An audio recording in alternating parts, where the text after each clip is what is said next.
안녕하십니까, 이태윤입니다. 제 남편이 36세인데 어제 실직했습니다. 밤 12시에 집에 돌아왔어요. 남편은 1990년생이라 이제 곧 40세가 됩니다. 우리 집에는 부채가 60만 위안이 있고 아이도 남자아이 둘, 한 명은 6살, 한 명은 5살입니다. 저는 갑자기 이런 생각이 들었습니다.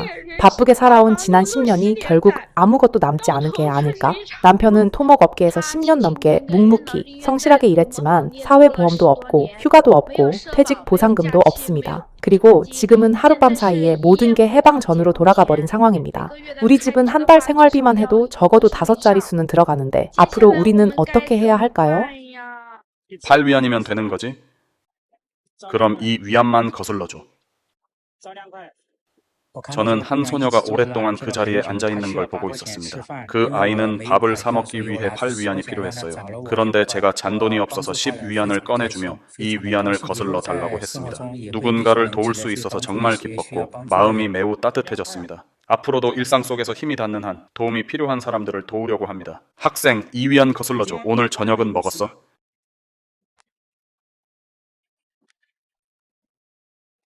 제가 좀 여쭤보고 싶은 게 있는데요. 지금 2025년 졸업 예정자 가운데 아직 일자리를 못 찾은 분들이 얼마나 될까요? 요즘 여러분은 다들 뭘 하면서 지내고 계세요? 일이 없으면 어떻게 생계를 유지하고 어떻게 살아가고 계신가요? 불안하지 않으세요? 저는 계속 일자리를 못 찾고 있고 지금 상태는 정말 아주 심각하다고 말씀드릴 수밖에 없습니다. 저는 거의 낮에는 계속 자고 저녁 무렵이 되어서야 겨우 일어나 뭐라도 조금 먹고 그 다음에는 다시 휴대폰을 보거나 인터넷에서 채용 공고 같은 걸 찾아보는 게 전부입니다. 하지만 저는 요즘 업계 자체가 이런 상황이라고 생각해서 일을 못 찾는 것도 어쩔 수 없는 일이라는 생각이 들고 이제는 저도 포기해야 할 것 같아요. 중국의 경제가 계속 침체되면서 일자리 환경은 급속도로 악화되고 있습니다. 12월 14일에는 집에서 감당할 수 없어 출근을 못한다 라는 표현이 실시간 검색어 상위권에 올랐고 젊은 세대에 강한 공감을 불러일으켰습니다. 많은 인터뷰 대상자들은 이렇게 토로했습니다. 출근하지 않으면 수입이 없고 출근하면 오히려 돈을 더 써야 한다라며 이러한 현실은 명문대 졸업생들조차 피할 수 없는 상황이며 경제 한파 속에서 젊은 세대가 겪는 무력한 단면을 적나라하게 보여주는 상징이 되고 있습니다. 2025년 가장 웃긴 농담이 뭔지 아세요? 우리 집이 내가 출근하는 걸 감당하지 못한다는 겁니다. 태원에 제 친구 한 명이 있는데 전공은 미디어였고 전공 관련 대학을 졸업한 후에 일선 도시로 가서 일하고 있었습니다.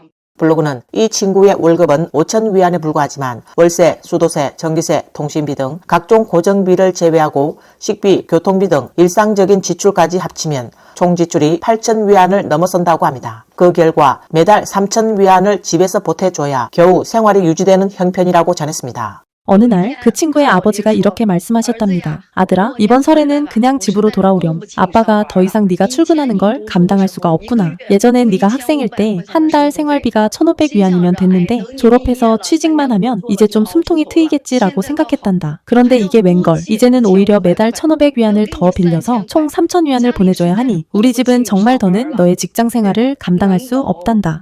어떤 분이 제게 왜 일을 하지 않냐고 메시지를 보냈어요. 사실 안 하는 게 아니라 못 하는 거예요. 우리 집에서 제가 출근하는 걸 더 이상 감당 못 한대요. 제가 만약 일을 안 하면 하루에 2끼만 먹고 요리하고 싶을 땐 직접 해 먹고 귀찮을 땐 대충 때우면 돼요. 밖에도 안 나가고 쇼핑도 안 해요. 하루에 돈 쓸 일이 거의 없어요. 근데 만약 출근을 하게 되면 한 달 기름값만 해도 500에서 600위안은 들고 하루 3끼 꼬박꼬박 사 먹어야 하고 가끔 회식도 해야 해요. 저는 또 남들하고 비교하는 성격이라 동료가 맛있는 거 먹으면 부럽고 예쁜 옷이나 가방 사면 저도 사지 않을 수가 없어요. 한 달 동안 열심히 일했다고 했잖아. 그런 생각이 들거든요. 한 달 내내 힘들게 일했는데 자기 자신에게 보상이라도 줘야 하지 않겠어요? 결론은 출근하면 손해예요. 그래서 저는 일을 못해요. 진심으로 말씀드리지만 우리 집은 제가 출근하는 걸 감당할 수 없어요. 이제는 집에서도 내가 출근하는 걸 감당하지 못해요. 이런 말 들어보신 적 있나요? 생각해보면 참 씁쓸한 이야기입니다. 간신히 자식을 대학까지 졸업시켜놨는데 결국 이렇게 될 줄은 몰랐겠죠. 그런데 요즘 부모에게 얹혀 사는 가장 무서운 방식이 나타났다고 합니다. 집에서 누워만 있고 아무 일도 하지 않는 건 차라리 나아요. 왜냐하면 그런 경우는 돈이 많이 들지 않으니까요. 진짜 무서운 건 뭔지 아세요? 일선 도시에서 일은 하고 있는데 그 생활을 온 가족이 뒷바라지 해줘야 한다는 겁니다. 제 생각에는 정말 이렇게 힘들고 버거운 상황이라면 고향으로 돌아가는 것도 나쁜 선택은 아니라고 봅니다. 부모님 곁에 있으면 나도 편하고 부모님도 마음이 놓이니까요. 그게 더 현명한 길일 수도 있지 않을까요? 일선 도시라고 해서 모든 사람이 다 잘 살 수 있는 건 아니잖아요. 그 고생을 반드시 해야만 할 이유가 있을까요? 많은 젊은이들은 기자에게 집에서 감당할 수 없어 출근을 못한다는 말이 농담이 아니라 수많은 가정의 현실적인 고통이라고 털어놓았습니다. 산동 출신의 전문대 졸업생 소임은 막 일을 시작했지만 월급이 2,000위안에 불과합니다. 부모님이 매달 1,000위안을 보태줘야 겨우 생활이 가능해 말 그대로 돈을 내며 일하러 가는 셈이 되어버렸습니다. 그녀는 요즘은 공장들 중 상당수가 반년째 월급을 못 주고 있습니다. 그래서 저는 어쩔 수 없이 영업일을 하고 있는데 한 달에 2,000위안으로는 제남에서 도저히 살 수가 없어요. 마음이 너무 힘듭니다. 라고 말했습니다. 또 다른 직장인은 이렇게 한숨을 쉬며 일을 안 하면 가난하고 굶고요. 일을 하면 가난하고 굶고 지치기까지 합니다. 말 그대로 엎친 데 덮친 격이죠. 라고 하소연했습니다. 출근을 시작하고 나서 오히려 더 가난해진 기분이에요. 매일 화장을 하다 보니 자외선 차단제도 다 써버렸고 파운데이션도 떨어졌고 클렌징 크림도 새로 사야 해요. 직장 생활에 적응하려고 옷도 몇 벌 새로 장만했죠. 일을 더 잘하고 싶어서 매일 커피 한 잔씩은 꼭 사 마시는데 그것만 해도 하루 10위안이에요. 아침은 5위안, 점심은 20위안, 저녁은 15위안. 여기에 월세, 수도세, 전기세까지 합치면 세상에 저 지금 적자 보면서 출근하고 있는 거예요. 중국 경제의 지속적인 침체로 일자리 수는 계속 줄어들고 있는 반면 대학생, 졸업생 수는 해마다 증가하고 있습니다. 올해 졸업생 수는 1,222만 명에 달하며 사상 최고치를 기록했습니다. 심지어 985, 211 명문대 출신의 졸업생들조차 취업에 어려움을 겪고 있는 것이 일반적인 상황이며 취업에 대한 불안감과 우려는 날로 심화되고 있습니다. 이제는 학사 학위만으로는 취직이 안 되는 건가요? 어제 엄마랑 통화했는데 그러시더라고요. 제 사촌 언니가 요즘 다시 대학원 입시를 준비 중이라고요. 그 얘기를 듣고 정말 깜짝 놀랐어요. 왜냐하면 사촌 언니는 2022년에 학사 졸업을 했고 지난 3년간 한 회사에서 정말 고생하면서 일해왔거든요. 작년부터는 월급도 8,000위안으로 인상됐다고 들었어요. 그런데 실적이 좋지 않다는 이유로 결국 해고를 당했다고 해요. 그 이후로 몇백 통의 이력서를 넣었지만 2달이 지나도록 여전히 괜찮은 일자리를 찾지 못하고 있다네요. 저도 심천에서 지낸 지 좀 되었는데 확실히 느껴져요. 지금 취업 시장에서는 높은 학력이나 특화된 기술이 없으면 학사 학위만으로는 정말 일자리 구하기가 어렵다는 걸요. 2022년 졸업생도 여전히 이력서를 뿌리고 있는 상황인데 경력도 없는 2025년 졸업 예정자들은 오죽하겠어요. 이 블로그는 자신은 35세이며 1년 2개월째 실업 상태로 어떤 수입도 없는 채 떠돌아다니고 있다고 밝혔습니다. 집도 없고 차도 없으며 결혼도 하지 못해 아내조차 없는 처지라고 스스로 자조하며 말했습니다. 저는 벌써 1년 넘게 취업을 시도하고 있지만 어느 회사도 저 같은 35살 중년을 받아주지 않네요. 이번이 처음이에요. 중년이라는 두 글자 뒤에 이렇게 많은 무력감과 서글픔이 숨어 있다는 걸 뼈저리게 느낀 건 요즘 채용 앱을 열면 외식 배달, 택배, 영업, 경비, 디디 차량 호출 서비스 같은 일자리만 계속 추천해줘요. 아마도 35살이라는 나이에는 이미 딱지가 붙은 거겠죠. 우리가 할 수 있는 일은 이런 것들 뿐이라는 뜻일지도 몰라요. 만약 정말로 우리 같은 35살이 계속해서 직장에서 받아들여지지 않는다면 우리는 도대체 무슨 일을 해야 할까요? 블로그는 현재 북경 교외의 한 월세방에서 살고 있으며 월세는 2,500위안 정도라고 밝혔습니다. 해당 집의 계약은 내년 봄에 만료될 예정이라고 합니다. 그는 요즘 지출이 너무 큰 북경을 떠나 소도시로 옮겨가야 할지를 고민하고 있다고 전했습니다. 하지만 소도시는 생활비는 낮아도 일자리 자체가 부족해 어디로 가도 쉽지 않은 진퇴양난의 상황에 놓여 있다고 말했습니다. 저는 올해 7월에 학사 과정을 마친 졸업 예정자입니다. 저 자신뿐 아니라 대학교 동기들의 상황을 종합해보면 지금 우리 세대가 공통적으로 마주하고 있는 현실은 단 하나, 일자리를 구하지 못하고 있다는 사실입니다. 저희는 대부분 2001년, 2002년, 2003년생들로 대학교를 졸업하고 사회에 첫 발을 내디뎠지만 여전히 독립적으로 생계를 유지하지 못한 채 부모님의 지원에 의존하며 살아가고 있습니다. 제 또래를 보면 10명 중 2~3명 정도만이 취업에 성공했고 그나마 그중 한 명은 본인이 원하지 않았던 영업직 등 맞지 않는 일자리를 억지로 선택한 경우가 대부분입니다. 블로그는 부모님은 비록 당장 일을 하라고 다그치지는 않지만 성실하게만 하면 반드시 성공할 수 있다는 믿음을 여전히 가지고 계십니다. 그 시대에는 실제로 그 말이 맞았을지도 모릅니다. 그러나 지금의 현실은 완전히 달라졌고 이 점이 우리에게는 큰 압박으로 다가온다고 그는 털어놓았습니다. 우리는 적합한 일자리를 찾지 못하고 있고 집에 돌아가도 부모님께 속마음을 쉽게 털어놓지 못합니다. 부모님께서는 우리가 처한 상황을 제대로 이해하시기 어렵기 때문입니다. 그래서 마음속이 정말 괴롭습니다. 라고 말했습니다.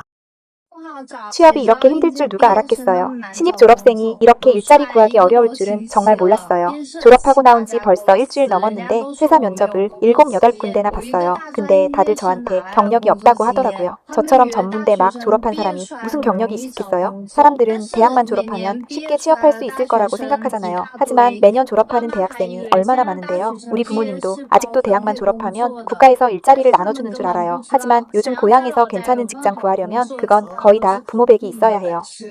저는 5,800위안을 들고 광주에 혼자 왔는데 지금 실업 상태예요. 도대체 어떻게 해야 할까요? 방법이 없어서 아빠께 전화 드렸더니 아빠가 그러시더라고요. 집으로 돌아오렴. 얘야 집에 오너라. 안 되면 결혼할 때까지 그냥 집에 있어. 아빠가 너 정도는 충분히 부양할 수 있어. 저는 그런 생각은 정말 하고 싶지도 않습니다. 저처럼 일자리도 없고 경제력도 없고 학력밖에 없는 사람이 계속 시골 고향에 머물다가 결혼하게 된다면 과연 어떤 사람과 결혼해서 평생을 보내야 할까요? 그건 정말 너무 무서운 일이고 말 그대로 차라리 죽는 게 나을 정도로 끔찍한 일이라고 느껴집니다. 오늘은 일자리에 대해 이야기해 볼게요. 여러분은 일자리 구하셨나요? 저는 지금 이 도시에 온 지 벌써 10일째입니다. 정확히 말하면 10일째 실업 상태예요. 그동안 온라인으로는 4에서 5곳과 연락을 주고받았고 직접 면접을 본 곳은 2군데입니다. 저는 메이크업 아티스트예요. 그래서 면접도 단순히 말로 끝나는 게 아니라 직접 오프라인에서 메이크업 시연까지 해야 하죠. 2번 다 실제 메이크업을 시연했고 다행히 결과는 합격이었습니다. 회사에서 제시한 조건은 기본급 2,000위안에 매출의 5%를 커미션으로 받는 방식이었어요. 솔직히 그때 잠깐 고민하긴 했지만 곧 스스로에게 이렇게 말했어요. 그래, 괜찮아. 나는 할 수 있어. 그 조건을 저는 받아들일 준비가 되어 있었습니다. 블로그는 이 분야에서 야근과 추가 근무가 일상적이라는 사실을 알고 있었고 그 현실을 받아들이기 위해 노력하고 있었습니다. 그러나 면접관이 계속해서 업무 내용을 설명하자 그녀는 점점 놀라움을 감출 수 없었다고 합니다. 면접관은 회사에 택배가 오면 그녀가 직접 수령해야 하고 작업실 전체 청소도 그녀의 책임이며 프런트 직원처럼 손님 응대도 해야 한다는 것이었습니다. 그뿐만 아니라 손님에게 실제 메이크업을 하지 않는 시간에도 사장이 지시하는 각종 잡일을 모두 맡아야 한다고 덧붙였습니다. 블로그는 한숨을 쉬며 채용 공고에는 분명 월급 2,500위안의 메이크업 아티스트를 찾는다고 적혀 있었지만 실제로는 메이크업 아티스트 겸 잡일 담당자였던 것입니다. 이후 그녀는 집에 돌아와 보스 직픽 플랫폼에서 다시 이력서를 보내며 구직 활동을 이어갔습니다. 마침 괜찮아 보이는 공고가 있어서 메시지를 보냈는데 돌아온 답장은 바쁘지 않은 시간에는 프런트도 겸해야 하고 필요한 곳이 있으면 그때그때 가서 메꿔줘야 합니다. 라는 답장이 있었습니다. 블로그는 깊은 무력감을 느꼈다고 말했습니다. 한 사람이 몇 사람의 몫에 업무를 떠안아야 하는 현실, 전문 기술도 있고 경력도 있지만 좋은 일자리를 찾는 것이 이렇게나 어려운 상황이 안타깝다고 토로했습니다.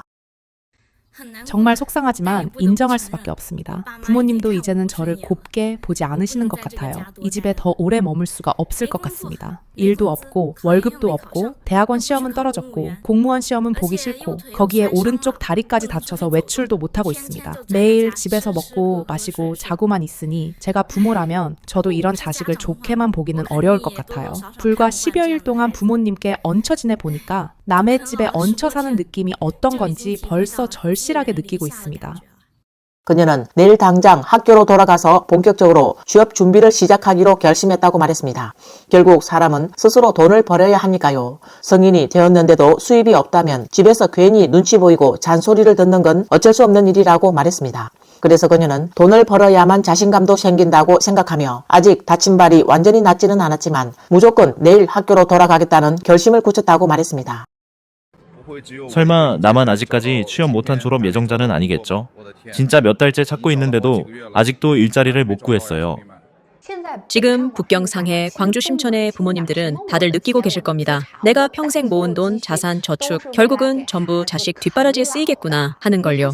요즘 취업 시장이 얼마나 어려운지 다들 잘 아시잖아요. 스탠퍼드 박사도 지방 공무원 시험을 보러 가고 칭화대, 베이징대 출신들도 초중등학교 교사 자리를 얻기 위해 몰려들고 있어요. 9851 명문대 졸업생, 심지어 유학파들까지 월 6,000위안짜리 일자리를 두고 치열하게 경쟁합니다. 이게 지금의 현실입니다. 그럼 자식들이 못 나서일까요? 능력이 부족해서일까요? 아니에요. 절대 그렇지 않아요. 한 블로그는 한 개인이 시대의 큰 물결 앞에서 아무리 발버둥 쳐도 결국 티도 나지 않는 수준일 뿐이에요 라고 탄식했습니다. 요즘은 많은 부모들이 자녀에게 말합니다. 열심히 노력해야 성공할 수 있어. 나도 그렇게 해서 지금의 자리에 온 거야. 하지만 그들이 당시 부를 쌓을 수 있었던 핵심은 무엇이었을까요? 부동산 호황의 덕을 받고 인터넷 산업 성장에 올라탔으며 운 좋게 시대의 흐름을 탔던 것입니다. 그런데 지금의 청년들에게도 그때처럼 맨손으로 시작해서 성공하라고 요구하는 건 너무 비현실적이지 않을까요? 지금의 청년들 정말 열심히 하고 있어요. 하지만 결과가 없는 건 그들의 잘못이 아닙니다. 현실은 지금 이 시대에 개인이 성공할 확률 자체가 너무나도 낮습니다. 중국 대륙은 현재 심각한 경기 침체에 빠져 있고 일자리는 갈수록 줄어들고 있으며 직장을 구하지 못한 젊은이들이 넘쳐나고 있습니다.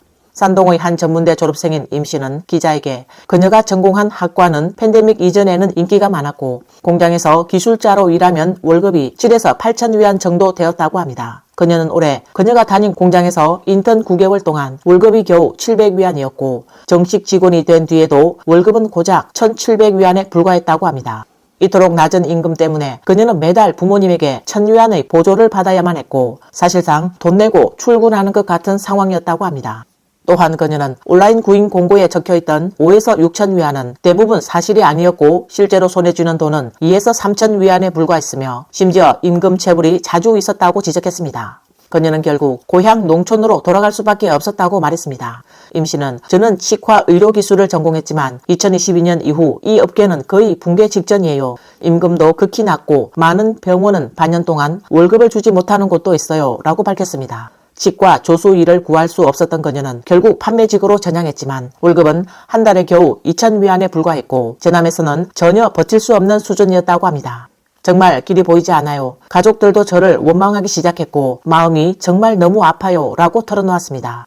명문대 졸업생인 소장은 컴퓨터 전공으로 졸업한 후 심천에서 고강도 업무에 직장을 얻었지만 수입이 기본적인 생활비조차 감당하지 못해 결국 퇴사하고 아침 장사를 시작했습니다. 그는 솔직하게 아침 장사는 정말 힘들고 스트레스도 큽니다. 양분, 꼬치, 소시지 같은 건 전혀 팔리지 않고 지금은 생활비도 거의 바닥났어요. 하루하루가 너무 괴롭습니다. 라고 털어놓았습니다. 또 다른 명문대 졸업생 소진은 직접 회로를 전공했지만 이력서를 수십 군데에 제출해도 아무런 회신이 없어 결국 집에서 부모님께 의지하며 지내고 있습니다. 그녀의 어머니는 다들 반도체 전공이면 취업이 잘 된다고 하잖아요. 그런데 이력서를 그렇게 많이 보냈는데도 면접 통보조차 한 번도 못 받았어요. 정말 걱정이 태산입니다. 라고 말했습니다.